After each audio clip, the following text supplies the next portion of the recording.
Today's Nonsense Wars production is our long overdue Cybermaster review. The bad news is that it's a part 1.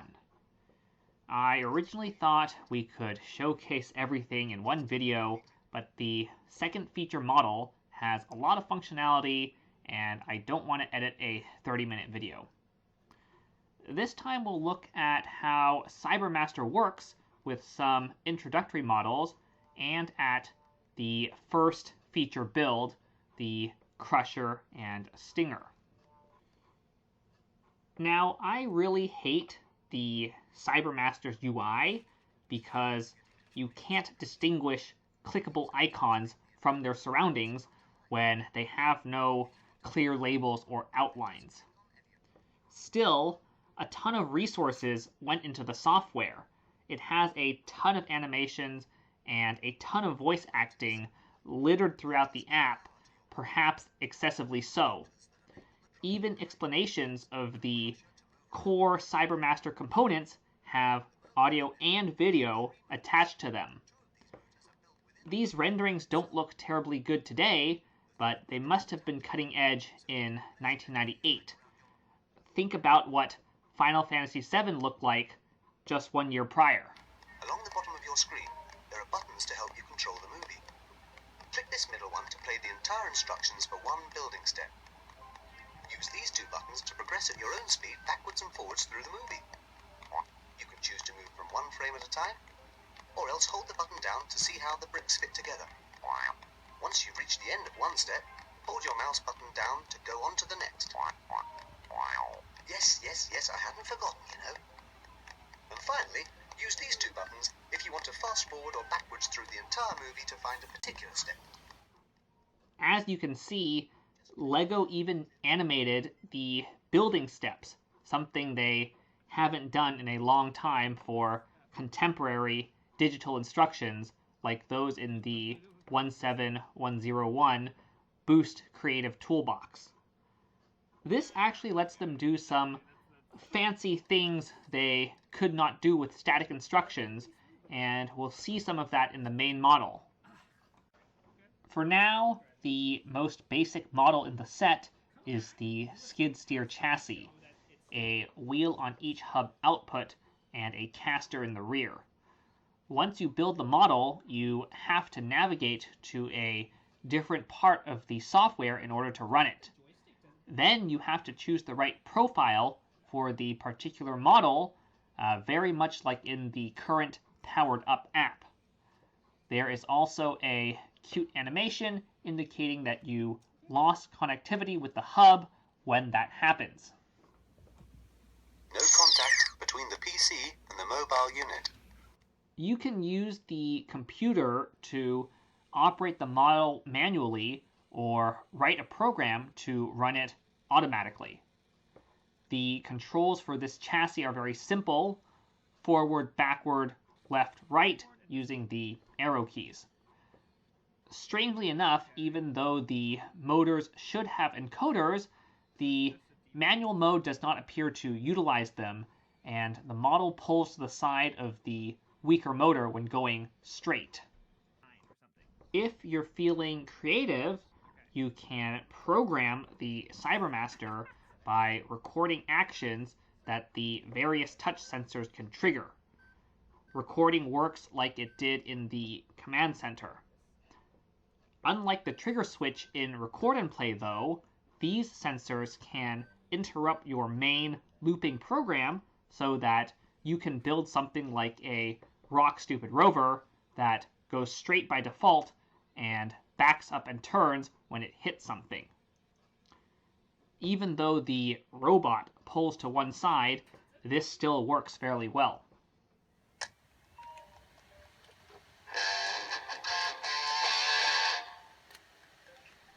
Another basic model is a rack and pinion steering chassis, but this one makes a lot less sense given the design and the programming paradigm. The manual control is once again forward, backward, left, right using the arrow keys, but the steering doesn't return to center or stop at center, so driving is like driving the car in 8082. A touch sensor does get triggered when the steering reaches center, but we could not find a way to record a stop as an action. The demo program in the model's profile only seems to drive in a zigzag. Very strange overall. Now we can look at the main build, starting with some of the aforementioned building techniques. The age of this set means that a lot of the steps in the instructions require you to center axles in assemblies without explicitly saying it and without explicitly saying how. You have to figure it out. This sort of construction was very common in 80s and 90s Technic sets, but LEGO wisely doesn't do it anymore. Furthermore, at least a few steps require bending parts slightly to get them over a pin or another fixture, another thing that LEGO would probably not do today. Animations also allow for some extremely complicated steps. In contemporary static instructions, these would easily be several steps or even an entire subassembly, but I think this does help with some things like routing wires or antennas. All of the instructions also have animated checkpoints such that you can verify whether you built the preceding assembly properly. Finally, some steps had a few minor errors, but much fewer than those in record and play. At this point, we noticed a geometric oddity in the unique frames included in the set. The holes at the corners are slightly larger than normal cross-axle holes, such that even friction pins rotate freely. Why LEGO did this is unclear. The holes are more or less used as normal holes in both main models. As mentioned, the first main model is actually two models, the Crusher and the Stinger. The Crusher has two drive wheels, a caster, touch sensors on both shoulders and stomach, and a pair of moving arms that protect the ladder. The caster works surprisingly well, considering that it's not entirely flat. The entire rear assembly can unpin to access the battery. Not great, but not terrible either. The Stinger is basically the 8257 Cyber Strikers mechanism in your hand. Speaking of Cyber Strikers, the operation of the Crusher and Stinger very much resembles that of other Technic Cyber sets released around the same time. You use the Stinger to shoot the targets on the Crusher. In one-player mode, the computer controls Crusher, and in two-player mode, a human can control Crusher. In both modes, you have to hit the shoulders before Crusher will expose its stomach. The number of times is set automatically and manually, respectively. Hit the yellow shoulder. Hit the black shoulder. Hit the center. Problematically, the touch sensors seemed extremely unresponsive, whether by fault or by design. They register close to instantly when testing in checkpoints, but in practice it took several seconds or perhaps several taps to register a hit, and the lack of feedback makes the experience a bit frustrating. We even tried to replace the disintegrating cables with good repaired ones, but it did not appear to make a difference. On a positive note, despite being somewhat top-heavy, the Crusher drives surprisingly well on carpet, even though the software doesn't tell you how much room you need to run it in one-player mode.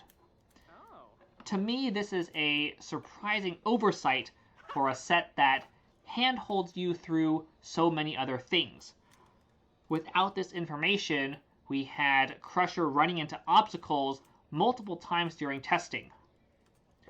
Its voice is also a little bit distracting and obnoxious, but perhaps this one is the point. Still, all things considered, the Crusher Stinger gameplay is actually more challenging and engaging than the preview video suggests. With the Crusher driving around on the ground, we actually had to run around quite a bit to hit the targets, and it's not that easy with the one-player time limits. Sadly, whatever the cause, the issue with the sensors degrades the experience somewhat, and on that note, this is the end of the video. Stay tuned or subscribe for the eventual next part, and have a nice day.